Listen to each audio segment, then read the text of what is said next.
महाभारत का युद्ध अपनों के बीच हुआ था और यही कारण है कि अर्जुन कई बार इस युद्ध के दौरान मोह में फंसते रहे थे और यही कारण था कि भगवान श्री कृष्ण ने उन्हें गीता का उपदेश दिया था।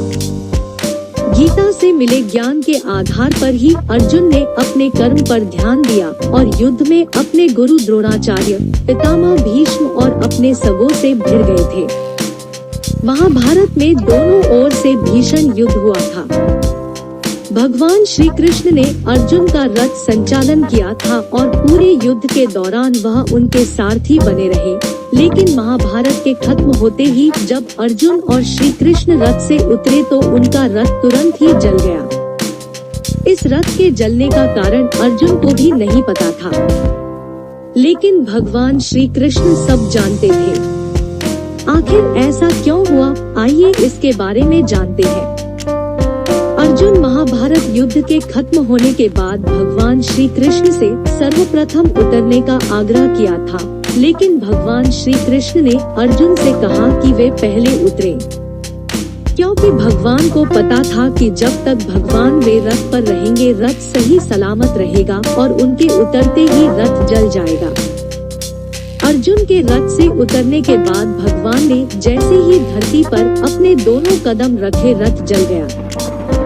यह देख अर्जुन बहुत ही विस्मित हुए और भगवान से पूछा कि आखिर उनका रथ जला क्यों।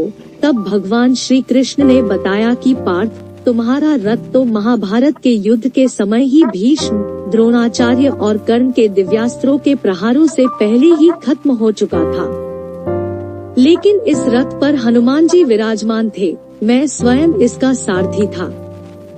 साथ ही ये रथ सिर्फ मेरे संकल्प की वजह से चल रहा था। अब इस रथ का काम पूरा हो चुका है, इसीलिए मैंने ये रथ छोड़ दिया और ये जल गया।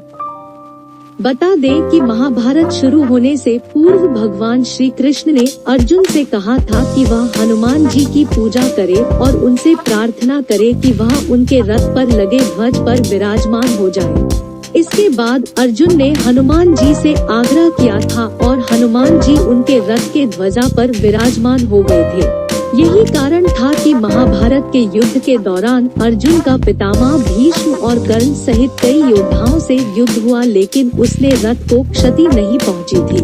यही कारण था कि जैसे ही श्री कृष्ण भी रथ उतरे तो शेषनाग पाताल लोक चले गए और हनुमान जी रथ के ऊपर से अंतर्ध्यान हो गए और रथ में आग लग गई।